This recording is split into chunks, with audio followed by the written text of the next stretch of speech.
H2O students and families, this is Pastor Billy. Welcome to another week digitally for our H2O lesson. I announced the last couple weeks that our projected return date was going to be July the 8th. Due to the increase with numbers in Alamance County with COVID-19, we have decided to postpone that. Pastor Jackson came to the staff, met with us, and he has decided to postpone that until either the end of July, first part of August. We'll let you guys know when we know. And so sorry for the inconvenience. I do appreciate your understanding, appreciate your support and love that you've shown to us and the staff through all this. Just continue praying for wisdom and discernment that we know which way to go. Well, if you got your Bibles tonight, go with me to Genesis chapter 40. Genesis chapter 40. We're coming to an end to our series entitled, What to Do When You Don't Know What to Do. What to do when you don't know what to do. And what we've noticed is that we've been looking at the life of Joseph. And Joseph had family drama. With that, his brothers hated him, they envied him, and with that, they sold him to a different people. With what we noticed after that is Joseph is treated unfairly. And we noticed we looked at last week, what do you do when you don't know what to do in certain situations? So basically, what do you do when you don't know what is right or what is wrong? And what we noticed is that we're just going to continue doing what is right in the eyes of God. So when we don't know what to do, we're just going to continue doing the next right thing. I think Brad Stevens said it the best. He's the coach of the Boston Celtics.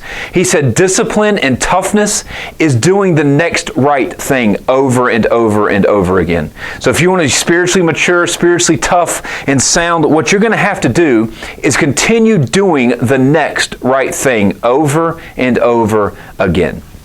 But what happens when it seems that the next right thing, in a sense, is pointless? Does that make sense? Let me explain to you about describing this.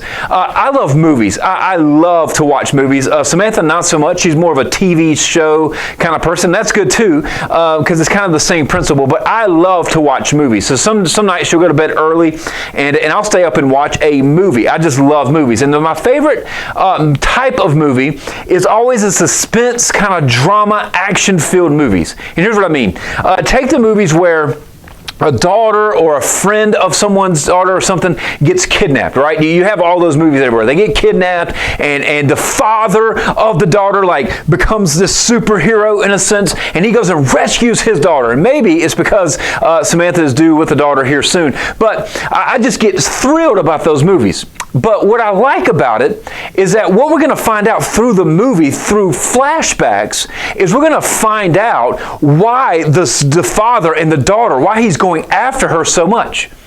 And then, so you kind of go through this movie, but what I don't like about movies like that is sometimes what the director will do is he will place this scene right in the climax of the story. So here's what I mean. Right before, the father sees the daughter, right? I mean, he is running after her. He's whooping everybody. It's great. And then it's it cuts back to some random scene. And you think to yourself, what is the point? What is the point in all that? And all of us have been to that question. All of us have asked ourselves that question, what is the point? What's the purpose behind all of this? And you may be here tonight listening. You may be tuned in tonight listening to this and asking yourself the question, why am I dealing with all of this? Why am I going through all of this? Seems like suffering and pain and stress and agony. Why does it seem like God is not hearing us? And it's almost like you're asking the question, why me? And I can't think of a better person that probably was asking himself that question than Joseph. Joseph has been falsely accused. He's in prison. But what we're going to find out at the end of chapter 39 is that Joseph is going to find favor with the prison guard. And in that, he, since no one touches him in the prison, he in a way runs the prison. And that's where we pick up in chapter 40, verse 1. We're going to read the first 8 verses and I'll explain to you. It says this, and it came to pass after these things, that the butler of the king of Egypt and his baker had offended their lord, the king of Egypt. And Pharaoh was wroth against him. In other words, his anger was against the two of his officers, against the chief of the butlers, and against the chief of the bakers. And he put them inward in the house of the captain of the guard, into the prison, the place where Joseph was bound. And the captain of the guard charged Joseph with them, and he served them, and they continued a season inward. And they dreamed a dream, both of them, each man his dream in one night, each man according to the interpretation of his dream, the butler and the baker of the king of Egypt, which were bound in the prison. And Joseph came in unto them in the morning, and looked upon them, and behold, they were sad. And he asked Pharaoh's officers that were with him in the inward of his Lord's house, saying, Wherefore look ye so sadly today? And they said unto him, We have dreamed a dream, and there is no interpreter of it. And Joseph said unto them, Do not interpretations belong to God? Tell me them, I pray you. So here is what we have tonight. Here's what we're going to look at. We're going to look at two things to remember when life seems pointless. Two things to remember when life seems pointless. Number one thing that we're going to remember is this: life is not fair. Now, you might think to yourself, wow, what a double negative, right? Life seems pointless, and you're telling me that life isn't fair. Right, because the truth is, life isn't fair. Life is not fair. And a great example of this is the main character of the story, Joseph. Joseph's life is not fair. He was the father's favorite, who was promised the family, who was promised everything, all the inheritance of the father. Brothers hate him, sell him. He is then falsely accused, and now he's in prison in this story. So what we're going to learn is that life is not fair. But God always has a purpose. So life is not fair, but God has a purpose through that. So let me explain. What we're going to have is that there's these two guys. It's a cupbearer and the chief baker of Pharaoh. They're going to get thrown into prison simply because they didn't do anything wrong. They just get thrown into prison because Pharaoh's mad at them. Now, how would you like that? Right? Your dad gets mad at you and he sends you to prison. That's basically what we have, is we have this Pharaoh who's just mad at the cupbearer, and he's mad at the chief baker, and he throws them in the prison. But in the prison that they get thrown into is Joseph. So what happens is Joseph notices them, and they're like looking down and out and sad and kind of gloomy, and they're probably asking themselves, what is the purpose of all this?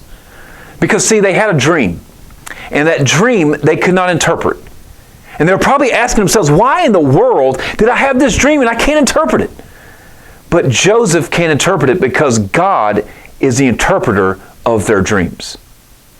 God had a purpose. So here's what happens. Long story short, if you continue reading through chapter 40, what you're going to find is you have the cupbearer and the chief baker who Joseph predicts their future. So the dream is all about their future circumstances, where the cupbearer is going to be restored back to Pharaoh, but the chief baker is not. He's going to say, listen, Pharaoh is not going to find favor with you, and he's going to kill you. And both of the dreams come true. Both of the interpretations, all that was right. Joseph was right in both the interpretations, and they come about and they come about truth. But Joseph is going to say towards the end of chapter 40, he's going to look at the cupbearer and he's going to say, remember me. Remember me. When you go back to Pharaoh's courts, when you go back to him, when he welcomes you back in and you find favor with him, remember me so I can be out of prison just like you. Remember what I did. I've helped you. Now please help me. But notice verse 23 of chapter 40. It says and reads this: Yet did not the chief butler remember Joseph, but forgot him. But forgot him. And you may be sitting there thinking to yourself, man, I've done everything, the next right thing, over and over and over again. I've done the next right thing till I'm tired of doing the next right thing. And it seems like God is not listening. It seems that it doesn't matter how much I serve other people. It doesn't matter how much I do for God. It doesn't matter how much right I do. It seems like I'm always the one that's forgotten. Because in your mind, what you think is because you're doing the right thing, God owes you something. You think that. You think because you've done the next right thing that God is going to be fair, quote unquote, and give you whatever you think you deserve. But here's reality and here's the truth. None of us deserve His blessings. What you and I deserve because of our sin is we deserve a place called hell. And life is not fair because of that sin. Life's just not fair. And we're just going to have to learn, in a sense, to get over the fact that life is not going to work out the way we want it to, because not only is it not fair, life is uncertain. You can't predict the future. No one predicted this in 2020. None of you seniors watching this predicted the fact that you probably would not get to walk across stage like a normal senior. You didn't predict that, because life, not only is life not fair, life is uncertain. So let's continue. Not only is Joseph forgotten about at the end of chapter 40, something miraculous is going to happen in chapter 41. It says in verse 1, and it came to pass in chapter 41 of Genesis, verse 1, and it came to pass at the end of 2 full years that Pharaoh dreamed, and behold, he stood by the river. So here's what happens. Follow me. Joseph is forgotten about for 2 years.